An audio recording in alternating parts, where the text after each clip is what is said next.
This is the PowerPoint of youth at risk. Second slide. An ethnographic study aimed at learning more about the at-risk youth between the ages of 13 and 19 living in New York State. Next slide. The purpose is to gain a better understanding of the forces which serve the dual roles of isolating the youth from their family, as well as uniting these youth together as a group. The recurring themes that we're going to continue to see is the isolation from family and the unification of the group. Next slide. Our approach is to identify the commonalities as well as the differences between the youth, and then to identify the forces directly or indirectly connected to these isolation and connectedness, and then to find those that are circumstantial. What I mean by that is not the ones that cause the isolation or the unification, but the ones that seem to be circumstantial in those situations. We will also explore the outcomes of the separation and isolation. Next slide. Our core areas that will be studied are the basic demographics of these youth, the group identity of the youth, the individual identity, the group boundaries, the protectionism within the group, the communication within the group, the educational patterns of the individual as well as the individual's guardians, the marriage and family patterns of the guardians, the leadership development and succession of leadership within the group, the recurring rate of deviant behavior, as well as the religious patterns within the current living situation. Next slide. In addition to these, we will also briefly explore the appearance commonalities of these youth, as well as the recreational patterns of these youth. I just do want to make mention of the fact that one thing that we want to keep in our back of our minds as we study these different factors regarding these youth, we want to keep in mind the difference between the apparent status, that is the status that in reality is correct, versus the perceived status. This is true whether it be family, wealth, self-perception, anything like that. Next slide. Our focus group is 25 youth between the ages of 13 and 19 years old, and the study was 4 weeks long. Next slide. The study methods were surveys, which composed of 68 questions, focus groups, individual face-to-face interviews, group interviews, as well as a great deal of participant observation, and also consultation with other professionals who work with these youth on a daily basis. Next slide. A quick note before we start. This presentation is in no way intended to be conclusive or to serve as a summary of the information that was gathered throughout this study. It's merely an introduction to this fast-growing population. Also, I'd like to note that this presentation is quantitative, not qualitative. So you hear a lot of facts. There's no conclusions being drawn. There's no thesis or theory being proved. Next slide. Findings overview. This is only what the research suggests. So if I lead you to believe that a conclusion or a thesis is being proven, it's not. I'm going to present what the research suggests. First, the youth are increasingly isolated from the adults in their lives, including their guardians. Secondly, that the youth are heavily unified to their peers, to the extent that the peers are now meeting many of the basic needs.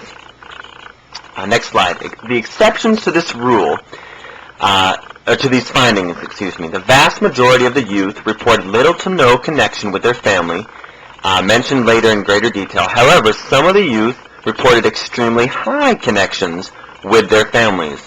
The discrepancy here, I believe, are that those who reported high levels of this connection with their family fell into two basic category groups. The first being those youth who had kids themselves. The second group is the youth whose guardians participated in deviant behavior with the youth, such as drinking, smoking, drugs, sexual matters, etc. Next slide.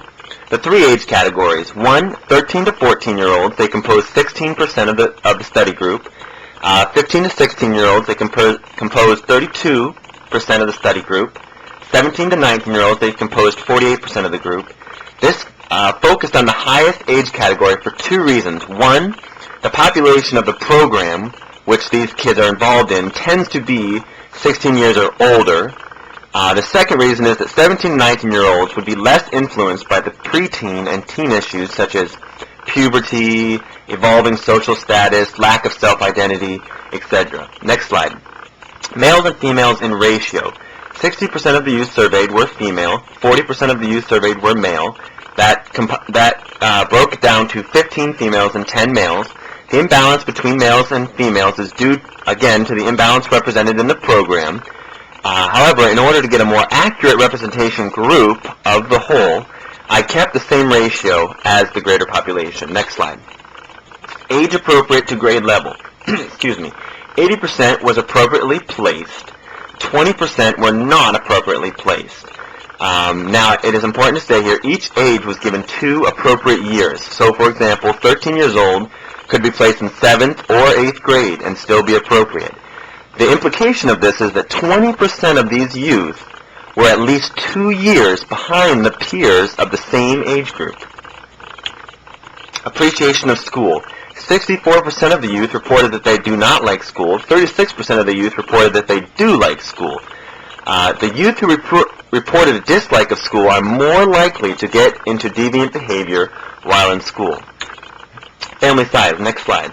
36% of youth are from families where they are the only child. 28% of the youth are from families with 2 kids. 24% of the youth are from families with 3 or 4 kids, and 12% of the youth are from families with 5 or more kids. If there is a connection here, it would seem that the research suggests the larger the family, the less likely, again, it's not a guarantee, it seems to be that the less likely the youth is to be involved in deviant behavior. Next slide. Family order. 28% of the youth were the only child, so that does not count in the family order. 36% of the youth were the oldest, 20% of the youth were found in the middle ages, 16% of the youth were the youngest. One hypothesis that may be drawn from this is that the older child is rebelling, as it's a much higher ratio, is rebelling from the higher level of responsibilities and pressures. But again, it's just a hypothesis. Next slide. Living with whom? 52% of the youth lived solely with their mother, 24% lived solely with their dad, 16% lived neither with mom nor dad. 8% lived with mom and dad. The information would seem to suggest that the youth living solely with their mother are more likely to act out in deviance. Again, it's a much larger percentage rate, 52 to the next nearest one, which is 24. This is true whether the youth is male or female. So there may be a variety of reasons for that, but it would seem like no matter what the reason, it's much higher when they're living solely with their mother. Next slide. Born here or moved in, that is to the county where they live, or the place where they live. 50% of youth moved into the county after the age of 5. 44% of youth were born in the county where they now live. The difference between the two groups is not large enough to make any kind of an inference here. Most likely, this is not a direct relationship to behavior. There are probably other, more important factors at play here. Next slide. Appreciation for where you live. 80% of the youth reported that they did not like where they lived. 12% of the youth reported that they had learned to deal with the place where they lived, but they did not plan on staying there. 8% of the youth reported that they liked where they lived. Youth who report that they do not like where they live are more likely to behave in a deviant behavior. Appreciation of the house where you live. 56% of the youth reported that they did not like the house they lived in. 24% said they learned to live with the house but they would not choose to live there. 20% of the youth reported that they liked the house they live in. Again, the higher the percentage rate that a youth would report that they like, the less likely it is that they will act out deviantly. Next slide. Satisfaction with family situation. 40% of the youth reported that they disliked their family situation, as well as 40% of the youth reported that they did like their family situation, and 20% reported that their family situation was okay. In interviews with those youth who reported high satisfaction with their family, again, 7 out of the 10 youth disclosed that they liked their family because their guardians let them do whatever they wanted, such as sexual activity, and or their guardians participated in deviant behavior with them, such as smoking or drinking.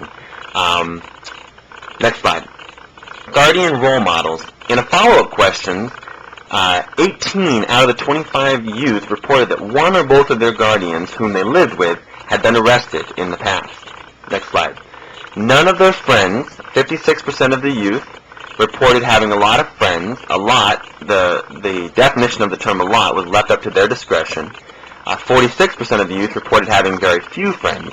The number of youth who reported having too few friends was surprising. Youth who report having few friends also report having higher rates of being, quote, picked on or made fun of, which in turn leads to higher rates of deviant behavior, or acting out. Next slide. Getting along with your peers. 76% of the youth reported that the number of interactions with peers was adequate. 24% of the youth reported that the number of interactions was less than adequate. Again, interaction with peers is an indicator. It's not a guarantee. It's an indicator of the likelihood of deviant behavior. In this case, negative interactions would increase the likelihood of deviant behavior. The lack of interactions would put the youth somewhere in the middle of the probability of deviant behavior.